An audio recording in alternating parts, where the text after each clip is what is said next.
各位网友，大家好，今天是2021年8月11号，星期三，欢迎大家参加王健每日观察直播2的节目。我们今天有3个主题，第一个，滴滴的事儿到底有多大？那么第二个是疫情冲击港口，宁波港、上海港封闭管理。第三个是中加关系会走到哪里去啊？滴滴这件事情，因为今天南华早报今天有一个报道。然后我们就讲讲，最近也有不断的有一些资料跑出来，那么我们就讲讲滴滴这件事情，因为滴滴之前呢，发生的动静非常的大，滴滴引发的这个后果反响非常的强烈，所以呢，这件事情其实没有真正的梳理过到底是怎么回事，然后它未来会怎么样。那我们今天就讲一下，那可能会比较长啊。南华早报今天的报道呢，就是讲了3点啊。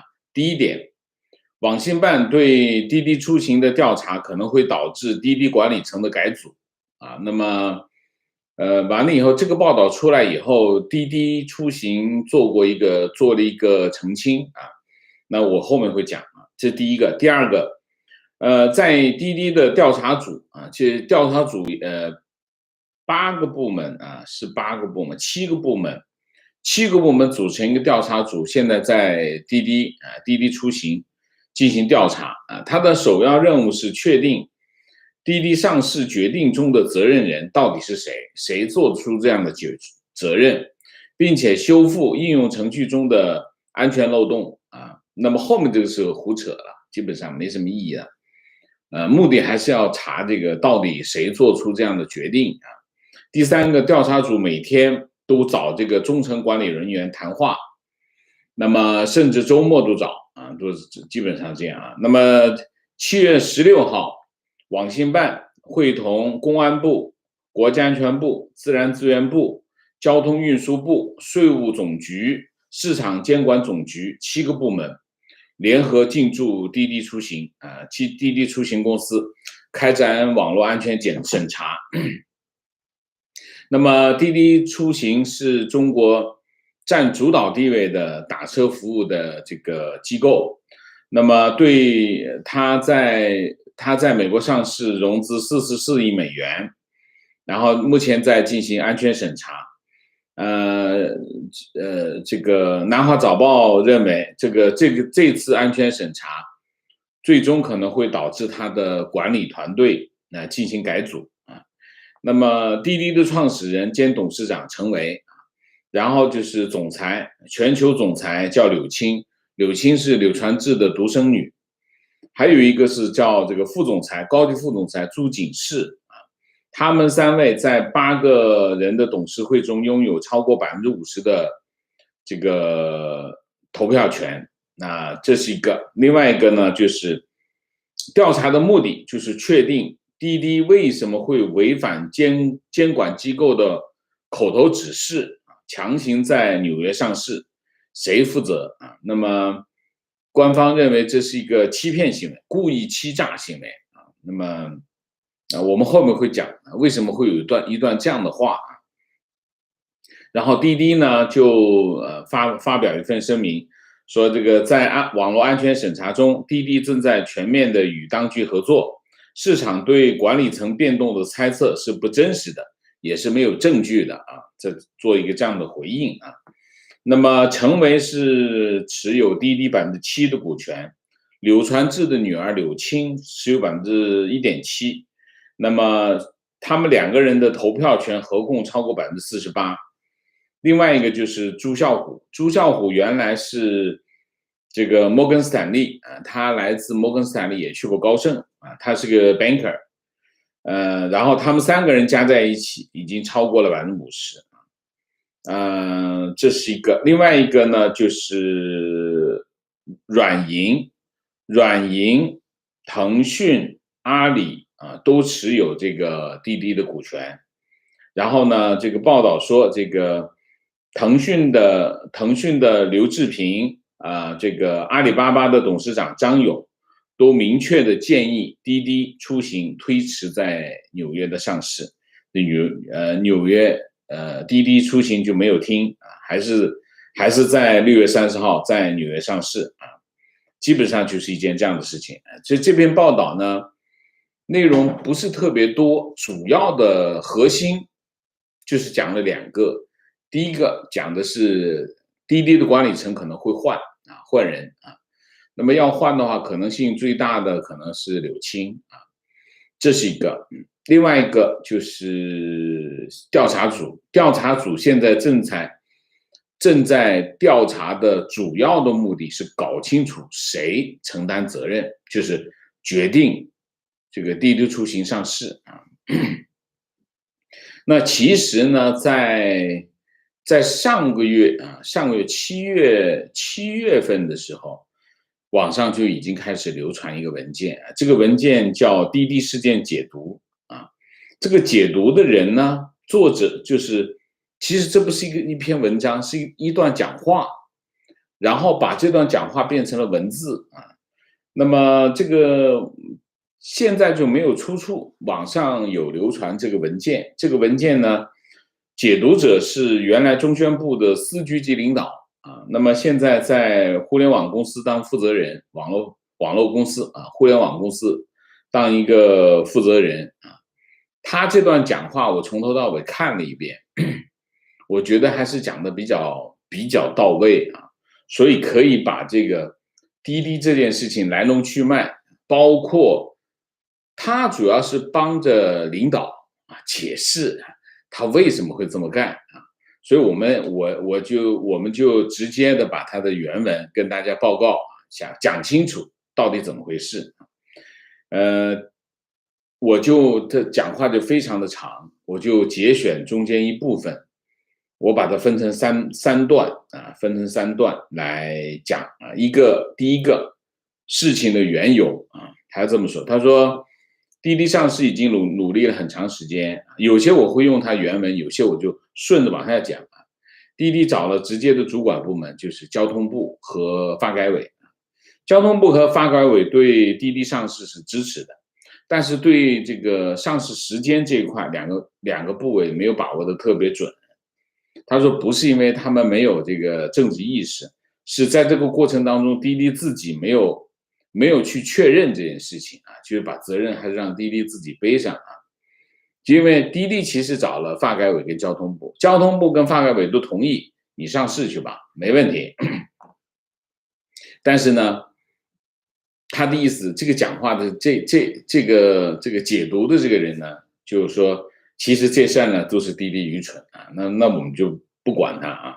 他说，在这个过程当中有一个时间节点是什么呢？6月21号是网信办找这个滴滴表态啊，表态什么呢？6月10号滴滴递交的上市申请，6月21号网信办找滴滴表态2件事，第一，不阻拦你上市啊，只是希望你把这个准备工作做充分，后面这话都是废话了，都是官样文章。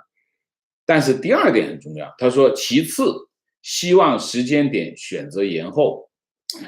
滴滴原来的上市时间是7月2号，那么网信办说这个时间不合适，你要延后。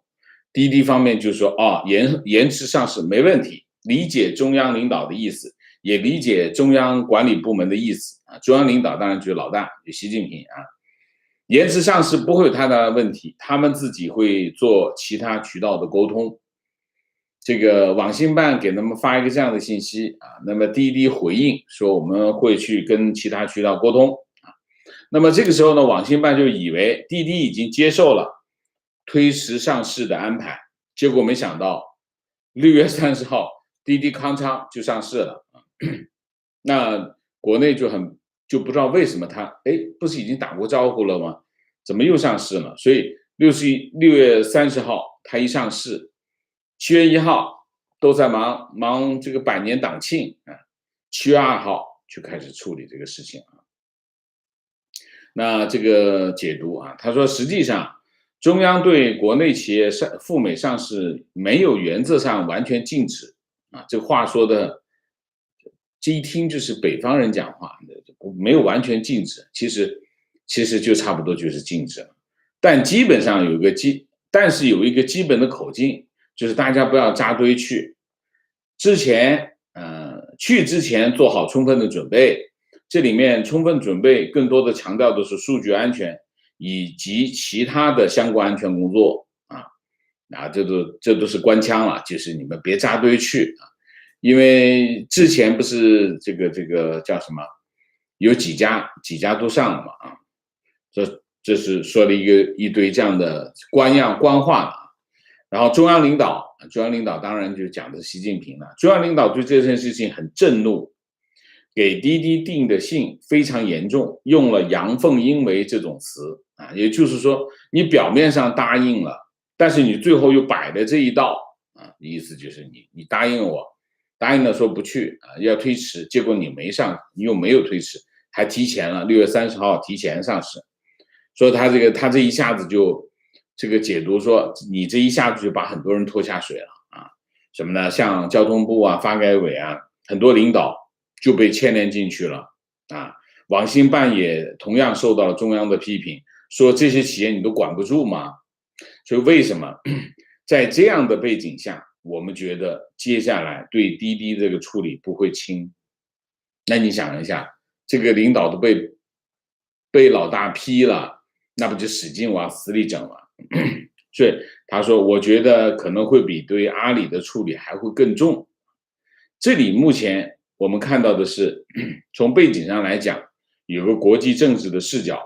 现在中美这样的一个关系的状态下，我们赴美上市的企业这么着急的非要去，而且又捡了一个大盛世之前这么一天去做这个事情，绝对是一个特别不讲政治的事情。这就是一个定性了这件事情从中央到各个部门的观感上特别不好这里面从国家安全的角度大家也在考虑资本控制我们各个领域，这么个件事情进一步加重了现在的监管部门，包括党相关的中央的一些领导层，他们觉得资本现在是失控的，像这么大一个企业都不听话这里面资本的无序扩张等事情是要严打的这就是这帮子中共干部心态什么呢？我讲话你不听我讲话你听，这些事情你都是你在控制比如说滴滴出行你控制打车，那我现在讲话不听的话，那怎么得了这就是中共这些所谓的官员的心态。然后他就在讲，他说这件事情他特别坏的一个影响，就是在领导层里面，原来还有一些维护企业的声音，现在这些声音是绝对不敢再讲那么赶上一个这么个猪队友打脸，以后觉得不太可能又为这个资本市场争取什么东西。就是说，原来帮企业说话的人，现在不好说了，你这打他脸。所以呢，此前一段时间里，监管部门对滴滴的一些动作是比较温和的，包括对其他几个企业也是这样。有的企业听了话，放弃了近期上市，其实企业损失也会很大。但是这些企业觉得，在这个节骨眼上，宁可选择牺牲掉一些眼前的一些利益。这些企业其实是给中央比较好的印象。但是滴滴这件事情不仅对他自己有影响，也影响到后续的一些企业发展的问题。外界对于腾讯和阿里也有传言，实际上腾讯和阿里是劝导滴滴延迟上市，但最终滴滴没有采纳。我怎么感觉你看这段话呢，最重要的要害是什么？这段话最重要的要害就是他不是不让你上市，是让你晚一点上市晚一点上市。滴滴呢就没听滴滴口头上答应，但是呢真正的就赶紧上市，然后就上面就震怒，习近平就震怒，说你阳奉阴违。这里面呢中共玩的是什么呢？中共玩的是阳谋。什么叫阳谋？没有不让你上市，不过呢其实你就上不了市。为什么？你把所有的事情全部准备好，你在上市的时候已经可能性没有了。滴滴呢干了一件让他震怒的原因是什么？滴滴就看穿了这一点，连滚带爬就赶紧去上市，因为滴滴明白，我现在不上市，以后就上不去了。这就是震怒的原因。当然，他现在讲，你答应了我不上市，推迟上市，推不推迟上市，你觉得很重要吗？时间节点有多么重要？没觉得有多重要。你说说看，现在上市跟2个月之后上市，跟3个月之后上市有区别吗？没有区别。你时间很值钱吗？你百年党庆，你党庆2件事情不冲突。不是说我在滴滴在美国上市，中国百年党庆，中共的百年党庆就受影响了？这肯定不是嘛，肯定是什么？肯定是跟你讲，你推迟一下，共产党的话信，那不见鬼了吗？然后他就说啊，第2点，他说这个中央不鼓励企业赴美上市，你看来了吧，来真的吧？从最近的情况看，关于中概股在美国上市的事情，中央目前的态度不是完全拦住大家说别去啊，但实际上隐含一层意思，就是不鼓励大家去。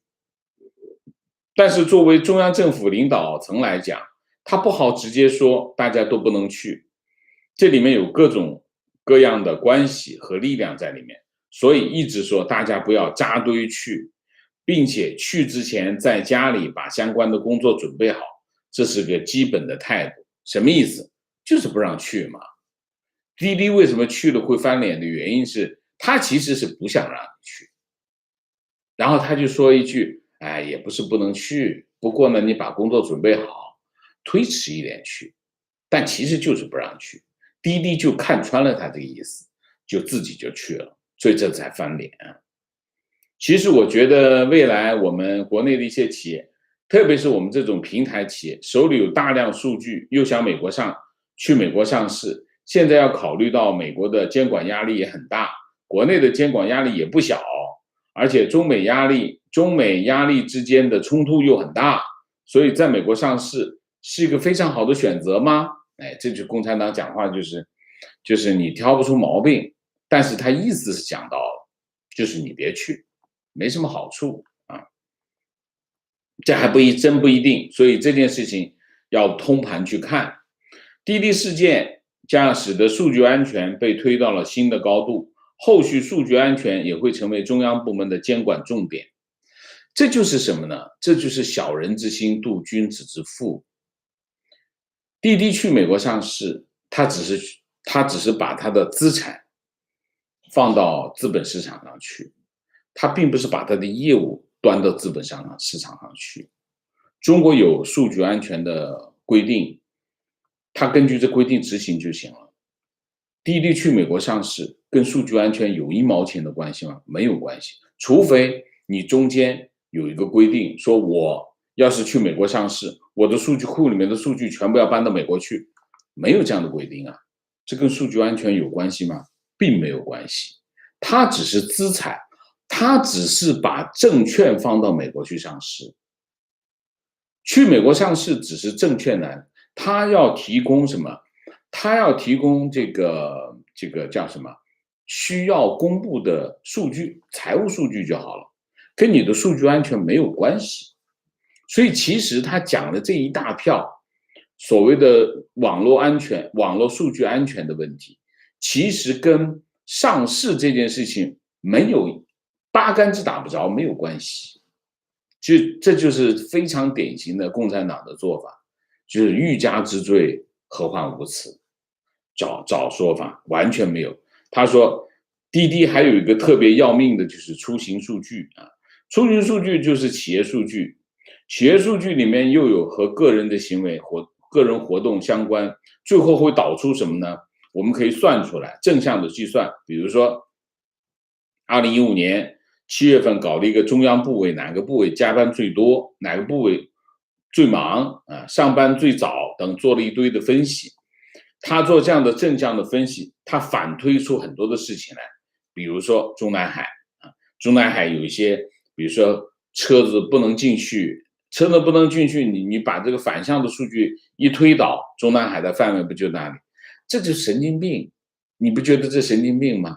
中南海那点事儿，天天卫星在头顶上飞来飞去，中南海那点事儿怎么会不知道？还需要滴滴打车去？他真想知道，需用滴滴打车的数据来算吗？真的，我觉得共产党的干部，他脑子不知道是怎么使的啊。他说我们前面讲网信办好，其他部门也好，一直跟你讲要你再等等，主要就是觉得数据安全审查其实应该是没有过关的，讲了一大堆的数据安全过关。这里面的问题是什么？这里面核心的问题就是你的数据安全和滴滴去美国上市之间，去美国上市不需要把你的数据库里的数据拿到美国去，美国上市没有这样的要求，也没有这样的规定。滴滴在做这个动作之前，他也不需要去取得美国的所谓的网络安全审查的。所以在这个问题上，它的因果关系，他们一直在讲这件事情，其实这件事情没有关联。而且他去美国上市，不是说他去美国去找了个领导，没有关系的。他以为是在中国上市，中国证监会就变成上市公司的领导，不是这样啊。所以其实啊，他说这块其实也是中央领导讲习近平，比较震怒的地方啊。什么意思呢？说你这个资本到底有多大的作用？我们这些部门不好好干活，他有一个这样的心态啊。然后他解释啊，滴滴事件的影响，第三部分啊讲影响。滴滴事件对互联网反垄断是有加速作用，并且直接把数据安全问题提到新的高度。未来互联网的监管趋势有4个方向啊。这个数据安全，我真的觉得他们在逻辑上完全不能自洽。上市跟数据安全没有1毛钱的关系，那是资本市场，不是数据市场。第一，反垄断继续深入推进。反垄断就是对付互联网。反垄断进入一个常态化。从阿里的案例看，反垄断首先针对的是2选1，例如美团和饿了么是很明确会被处理的。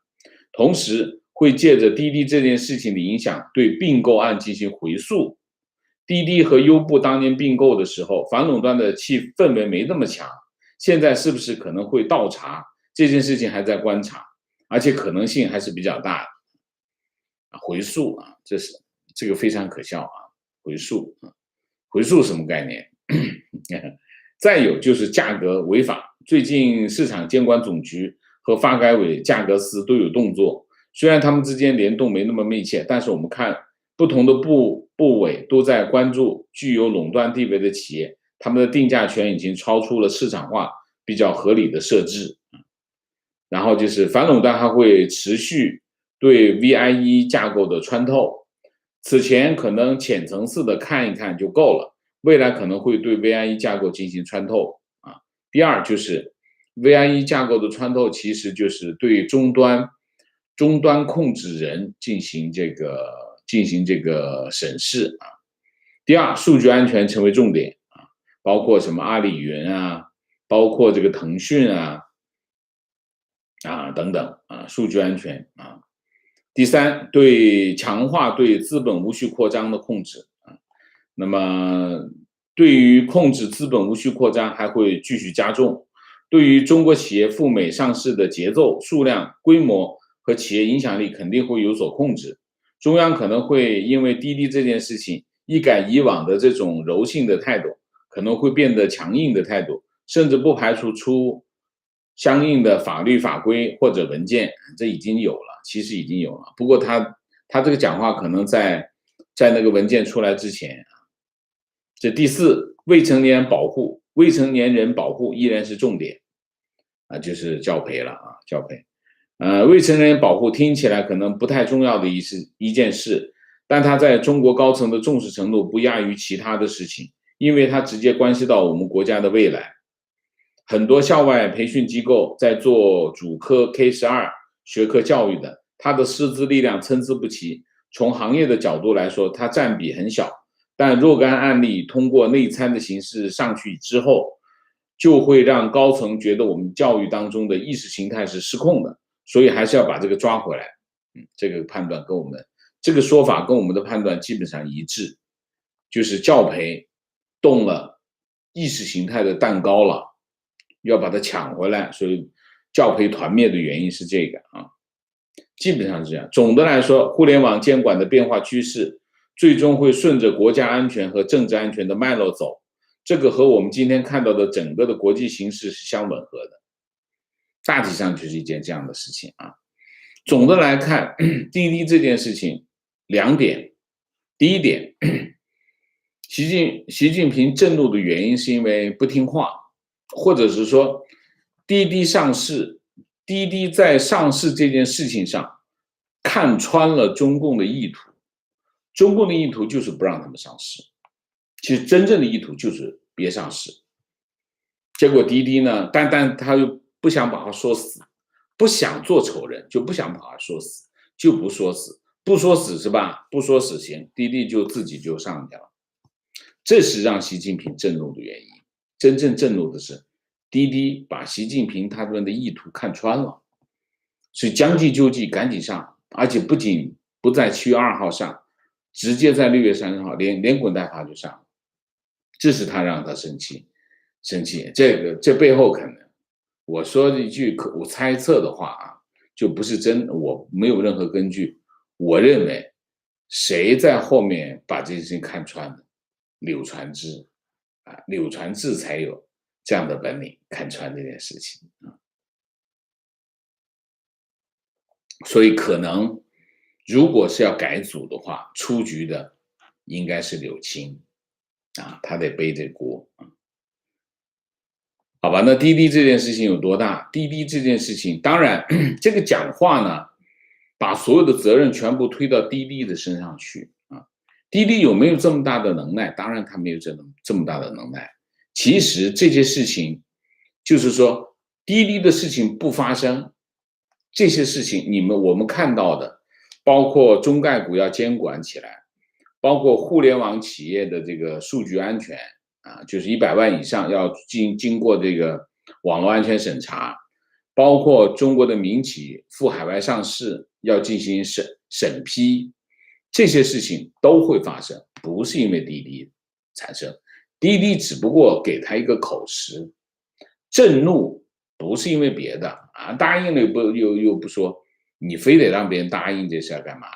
既然你不反对，你不是一开始就不反对吗？你不反对别人去了，你震什么怒啊？除非你是反对的，他去了你还震怒，你没反对他上市，你只是说他推迟这中间生气这个时间距离的问题，时间距离有多大的事儿？没多大的事儿，至于吗？所以这件事情不能让滴滴背上，只是中共拿滴滴来说事而已，说他造成的，那不可能。当然，滴滴这件事情，发改委也好，交通部也好，肯定是被习近平骂过了。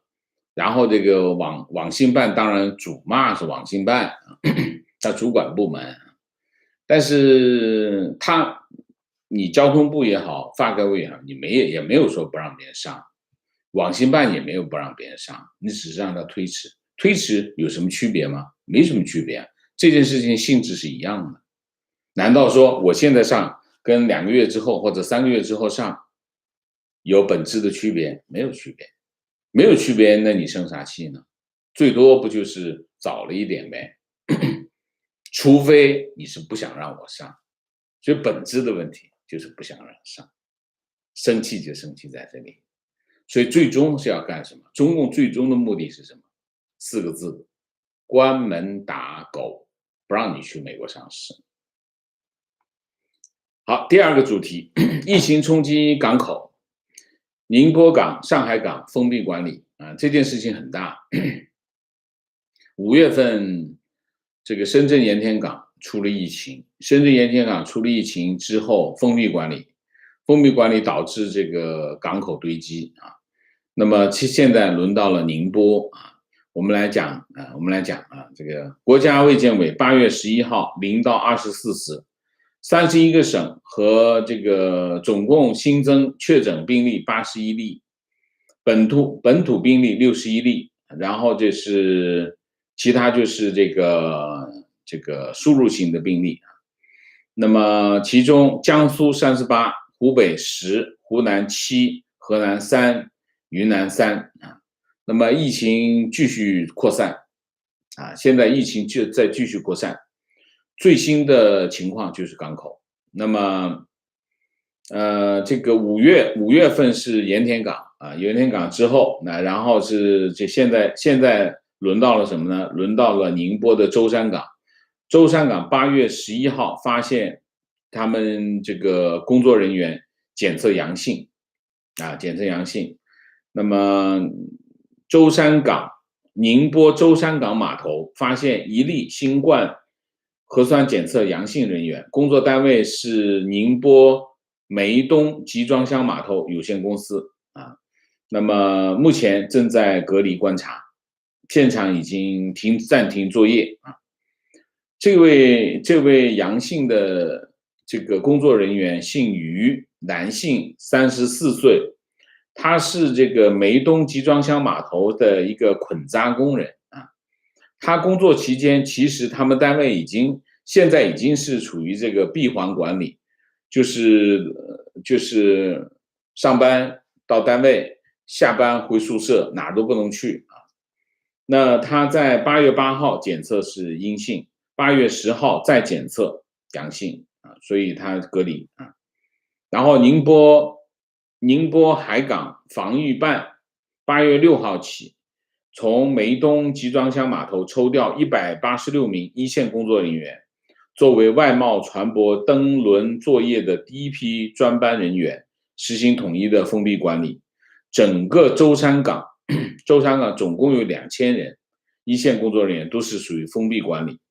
那么疫情出现之后，上海港也开始对一线工作人员实行封闭管理。封闭管理什么意思呢？禁止外出活动如果需要外出，隔离14天。然后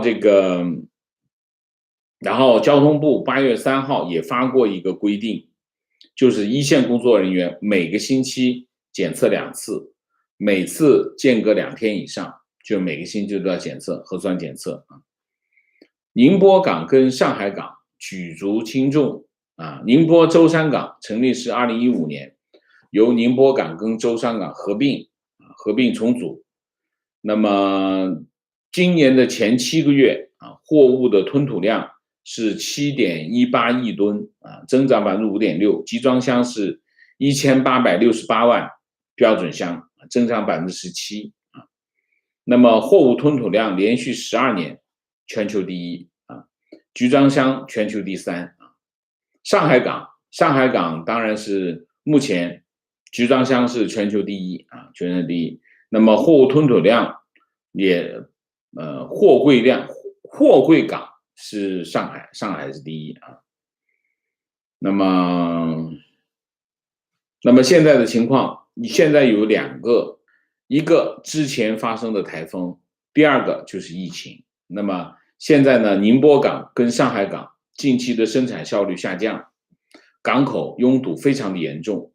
传讯网显示，大量的船舶正在宁波舟山港跟上海港锚地等待泊位那么海运咨询公司分析全球22个港口集装箱拥堵的情况显示，只有洛杉矶、长滩、奥克兰是旧金山的奥克兰、鹿特丹、安特卫普和越南的拥堵情况比中国2大港口更严重那么大多数港口都要求对所有的船员进行核酸检测，船舶只能停留在港口等待，直到阴性结果得到确认。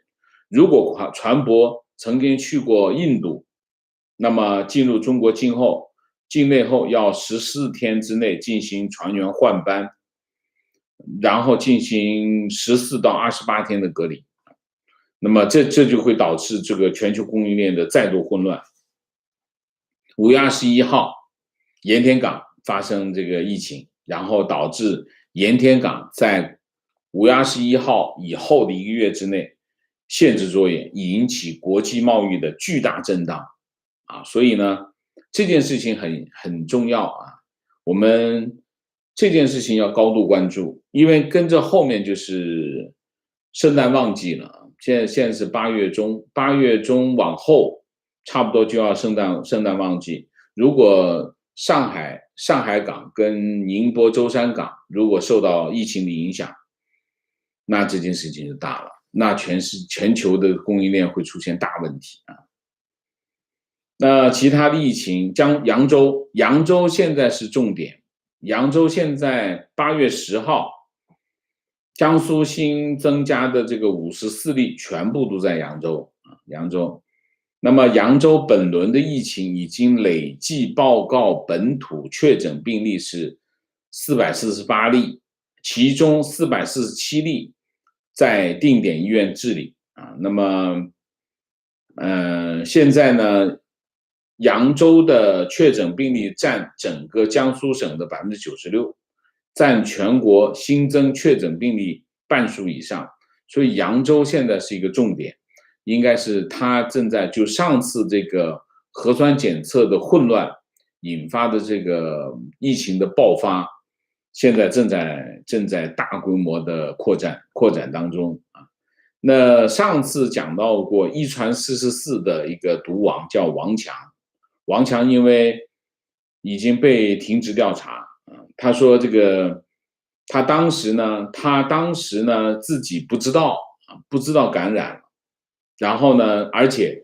当时他的这个健康码是绿色的，所以呢他又去打牌，又去了很多地方去打牌，然后去到处跑，所以结果一传44，现在的情况是那么扬州现在高风险区增加了3个，副总理孙春兰11号去扬州检查，提要求主要是2点，第一个就是要快，第2点就是坚决隔离，其实没有别的，就是这2个江苏省调派8支医疗队653人进驻扬州那么扬州开始又抓这个谣言有个人在社交媒体发布说江苏武警将全面接管扬州然后这个人就被抓了，然后这个行政处罚大体上是这样。扬州现在在爆发当中南京就刚过完7月28号开始算，就超过了14天的最长潜伏期那就认为南京的现在的情况应该开始好转因为没有新增病例发生大体上这样。北京就增加了1例张家界现在的情况是所有市区的经营主体全部停下来除了中低风险的加油站、液化气经营点、汽车维修然后是医疗器械、消毒用品药品零售和这个超市、便利店、米粮水果店等实体以外，其他全部停下来其他的一律网上采购大体上张家界也是一个爆发点，张家界的爆发点之原因是因为旅游的问题现在的问题是我今天看到一个文章就很生气国家卫健委这个时候又把中医推出来了，然后国家卫健委新冠肺炎救治专家组成员、首都医科大学附属中医院院长刘兴全就跑出来讲说这个 Delta 变异毒株属于中医的疫病范畴，诊断与以往的新冠疫情一样是湿毒疫，核心病机理没有变化啊，所以呢就用中医来治啊。这件事情反映了什么呢？反映了2点啊。我们不管，其实我们不管这个变异株 Delta 这个变异株到底什么特点啊，但是它毫无疑问，它感染度非常的强啊，传染非常的快啊，这个是没有疑问。那么这个时候又把中医推出来，当然核心的是要拍习近平的马屁，习近平相信中医，所以底下人就在使劲的推中医。但是你要知道，疫情是什么？疫情最重要的是最核心的问题。疫情最核心的问题是什么？是人命关天啊！人命关天的事情你拿来拍马屁，说明什么？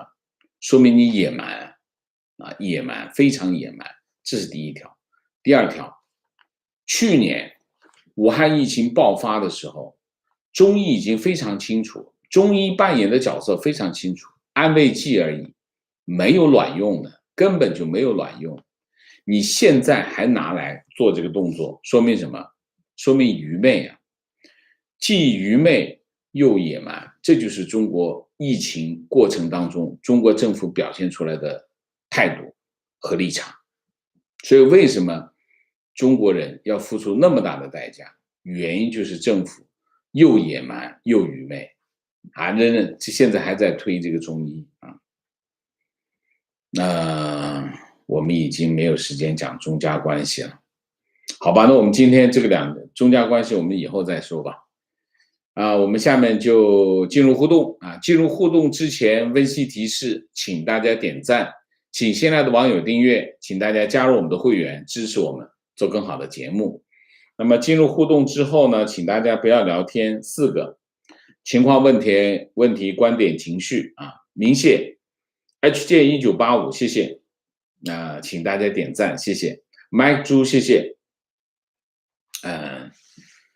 Mike 猪每天都来打赏，非常感谢，我也非常感动啊，但是呢，我不想这件事情变成一个，我之前跟老王提过一个要求啊，老王之前也是每天都来打赏，我跟老王说，我这件事情不能成为一个负担，既不能成为你的负担，也不能成为我的负担，所以 Mike 猪，我请你未来1个月休息一下，请你来，不要打赏啊，停1个月，好不好？谢谢啊，谢谢麦克猪，谢谢。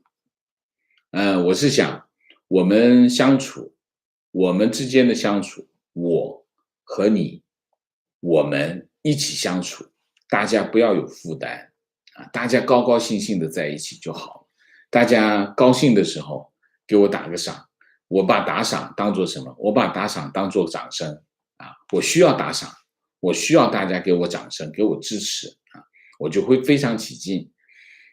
每个人在做一件事情都希望得到其他人的肯定，在这里我也是一样，我也是一个普通人啊，所以我希望得到大家打赏，但是我不希望大家打赏太多，小小意思，一杯咖啡就好，这样的话我就听到掌声就好了啊，我也不希望给大家负担，我也不希望大家把这件事情当做一件，我只是知道我把它当做大家给我的支持就好，心意就好，好吗？谢谢啊。提问问了王老师很多次，希望这次能够看到关于复星疫苗上市也应该有高层利益，为什么一直不批，而是给这些小厂掏空医保？这不是小厂。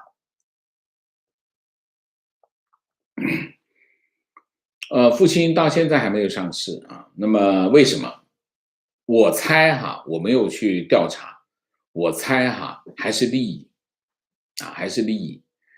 复星嘛，你想一下，他跟 BioNTech 合作这件事情，利益很简单，就是复星自己嘛，但是国内的这些疫苗厂商，他跟政府之间的这种错综复杂的关系，我相信要比复星来的更这个勾连的更加密切，所以复星应该打不过这些本地的这些疫苗厂商的这些关系。你想一下，这些疫苗厂商跟这个卫健委的官员搞了多少年的关系在里头？复星，复星是一家上市公司，对吗？它有没有这些疫苗纯靠关系，不靠产品？中国的生意为什么会？我说中国为什么竞争力会有问题？原因是什么？优秀的企业跑不出来，靠的是什么？不是说你的产品物美价廉你就赢，不是的。跟领导关系好，他就赢了。华为怎么跑出来？华为就靠这种就这么跑出来，不是靠产品，靠的是什么？靠的是关系。所以你看这个复星到现在还出不来，那肯定就是其他疫苗厂商不想让它出来呗，那它就出不来呗啊，我觉得是这样，我猜是这样啊，我没有证据，但我分析是这样。提问南华早报的报道，是不是内部攻击习的势力在放消息？南华早报的报道，我不觉得有太多的内容。其实我今天讲滴滴的内容，大部分来自于那份网上流传的文件。那份文件，老实说，我看完之后，我觉得它比较真实。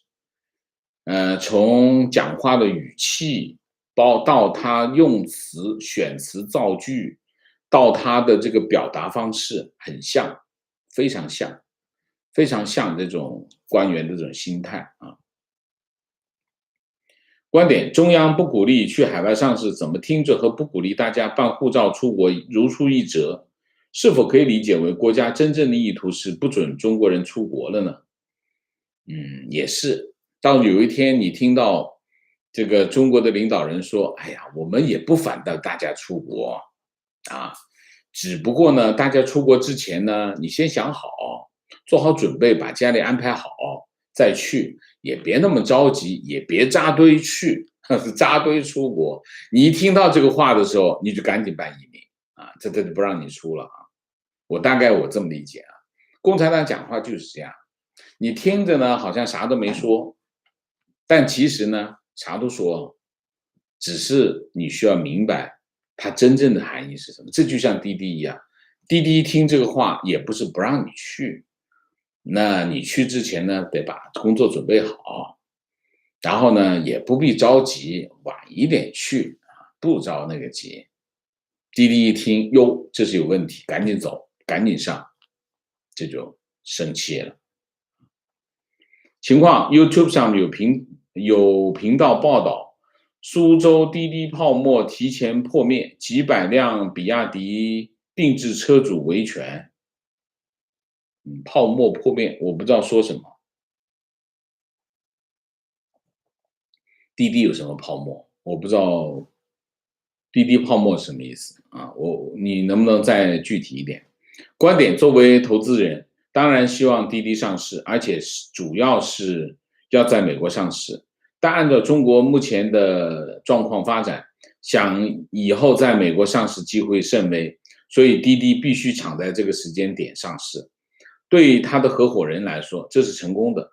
至于这个企业未来的发展，就另说。非常对，滴滴这会儿不上，我估计就上不了。这就是我估计就是柳传志跟柳青他们说的，你这会儿不走，那你以后就上不去了。就像那个谁，字节跳动一样，字节跳动跟他讲，字节跳动本来3月份就想上，跟他说你不能上，你要上的话就不好啊。这个字节跳动，你看字节以后还能不能上？我估计是上不了。观点：目前看来，反垄断可能是在剔除资本在政治生态的微小影响力。一尊坐在宝座上，应该看谁都像刺客。反垄断其实，反垄断的意图是什么？反垄断的意图就是敲打互联网企业。反垄断就像一个什么？像一个锤子，就是不断的在用反垄断的这个说法去敲打这些互联网的企业。目的是什么？反垄断本来的目的是干什么？反垄断目的是保持市场的竞争度，这个就是美国原来托拉斯非常的盛行，所以发现这个垄断企业遏制了市场的竞争，对，最后价格会跑得很高。那怎么办？反垄断。反垄断的目的就是保持市场的竞争度。那么中国的反垄断是什么？反垄断只反什么？国企垄断不能算，不管，一切成反垄断只反民企或者外企的垄断，这是第一个。第二个，反垄断变成一个工具，敲打他们，不断的敲打。所以中国反垄断的规矩定得非常的高，很高的规矩。但是呢，对于国企那些不看不管，只抓这些。所以反垄断是工具，目的是什么？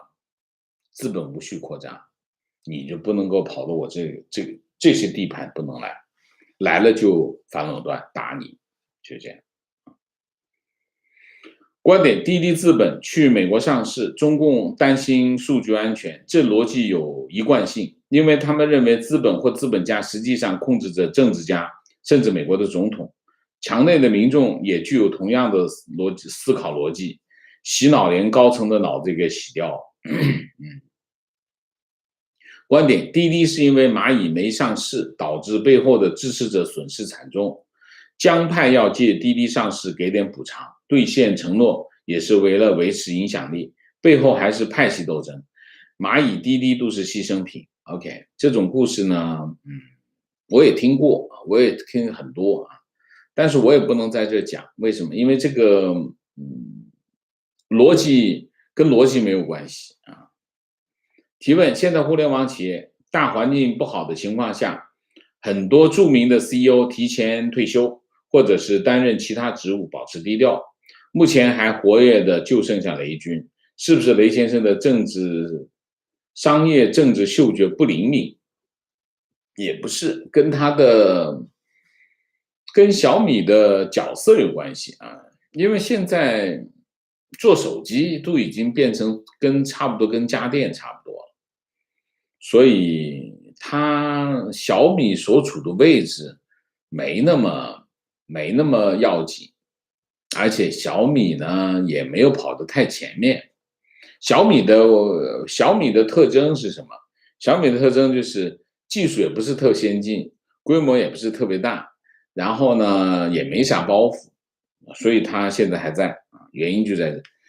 如果你特先进、特重要、特关键，你比如说像滴滴，我就这一家，其他人我一下子占市场70%、80%的份额，那你试试看。小米一下子占中国手机市场，别说70%、80%，占个40%、50%，你试试看，还不找你麻烦？所以我还是那句话，如果你在赔钱，你就很安全；如果你开始挣大钱，就像特斯拉一样，你开始就麻烦了，情况每次直播迟10几分钟看到，王老师能在 YouTube 设置直播预告吗？推特上的直播预告因为时间线容易乱，不能及时看到。我可以啊，可以提前，我可以提前设好。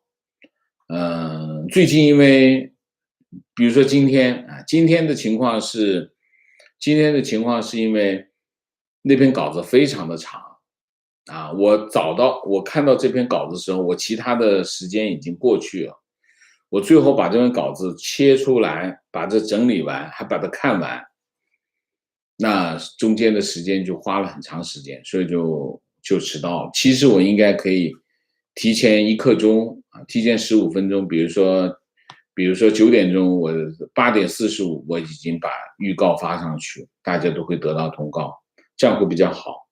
我尽量这么做，但是中间会有一些状况，我也控制不了，所以请大家理解好吗？观点：去年中国群情激愤的声讨美军军运会放毒时，我认为珍珠港导致美国人死亡2400人，911是2977人死亡。这2起事件直接导致美国对轴心国与阿富汗宣战。既然美军投毒导致国人因此死亡4634人，官方统计，那么正确的做法应该是中国立即对美宣战，现在我倾向于相信持新华社的态度，我的态度是生死看淡，不服就干，不干是小狗，哈哈，嘲笑他一下。嗯，我还是希望大家正向的表达啊，我是什么看观点，我就是什么观点。尽量的不要说反话，就是说反讽啊，反讽不一定别人能听得出来啊，好吗？情况强烈对人的洗脑有多严重，你们知道吗？我跟我男朋友说我不喜欢共产党，不爱政府，你还爱我吗？我男朋友很认真的跟我说，不知道还爱不爱我，好吧。观点，价值观是婚姻成败最重要的因素，政治观点其实反映出价值观，或者说很重要的一种价值观。王老师怎么看？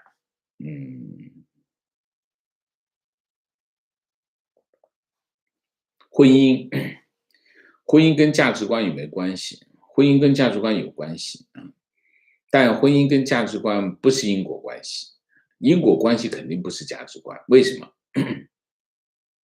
因为很多时候，夫妻两个人不会是因为价值观在一起，夫妻两个人只会因为一个原因在一起，就是他们相爱。那么相爱会不会因为价值观影响他们的关系？会的。但是我觉得，如果一个相爱的一对相爱的人，他们之间会不会因为价值观的对立而分开呢？会的啊。但是如果他们价值观对立，我不知道他们当初是怎么爱上的啊。所以想一下这些事情，其实世间的事情就不是这么绝对啊。那么当然，这个世间会不会这么绝对，也会碰到。如果碰到了，就可以写一本小说，因为它很独特啊。大部分的情况是价值观没那么绝对的对立，但是双方会有一些差异。那么有差异没关系，求同存异。所以我们在一起生活，我们不一定要所有的东西都一样，所有东西都一样的话也没啥意思，肯定要有一点差别。所以包括价值观在内也可以。所以爱是什么？爱就是个理由。什么理由？就是你放弃自己的立场，迁就对方的理由啊，这就是很重要。所以爱是一切的前提。当然，在一些根本性的原则上，很多人是没办法放弃的。那怎么办？吵一架呗，吵一架，然后就放到边上去。你们在一起过日子，也不是在一起竞选，对吗？所以在这个问题上，我们不必那么，上纲上线，好吗？情绪，最近河南水灾，网上不少恨国党的声音说这是报应，我非常生气。本着守护普世价值的原则与他们论战，结果说着说着，我国内的亲戚群给我发了一条微信，题为“美国的报应来了”，新冠疫情扩散，死亡几十万人，我瞬间心里破防。无论什么立场，爱国的、恨国的，中国人都缺乏一种悲悯之心，与普世价值、现代文明格格不入。这种思想不改变，再发展100年，中国在别人眼里还是个野蛮的民族。当然是这样。怎么说呢？不管他是什么人，如果他遭到了灾害，他都值得被同情。不管他是什么人，是你的敌人，还是你的朋友，还是你的亲戚，还是一个路人，当他遭到天灾的时候，他都值得被同情。为什么？因为这是人性啊！所以我是很讨厌那些幸灾乐祸，不管灾难发生在哪里，都不应该幸灾乐祸。幸灾乐祸的人是什么人？是一个缺乏同理心的人。一个缺乏同理心的人，他没有资格去追寻理想，理解吗？你的理想来自于什么？来自于同理心。既然你在追求理想，你都没有同理心，你追求什么理想？这是自相矛盾的啊。提问：天朝官员一边对外资金额机构准入，一边数据安全为由阻拦滴滴走出去，逻辑上根本无法自圆其说。请问王老师，天朝现在这一刻对华尔街开放金融市场是什么操作？是真缺钱，还是对华尔街打赏骨头？你不是已经说完了吗？你问我干什么？你都已经有观点、有论据了嘛，对不对？情绪，1年前人们问的问题是中外关系会不会持续变坏，现在人们问的问题是中外关系到底会变得多坏？目前看来丝毫没有触底的迹象。OK， 情绪，我在新西兰，老爸在国内，是退休的流行病学的教授。最近和他交流，他说钟南山的表现实在令人大跌眼镜，为了利益连底裤都不要了。他也一直很愤怒国药集团的老总，之前临床数据没有出来之前就公开说国产疫苗保护率100%，这种荒唐的论调。其实很多人像他这个领域的人都知道真相是怎么回事，但现状让他们没法说话，也不敢说话，只能内心愤怒。他说认识医院里很多人都不愿意打疫苗，但最后又不得不打。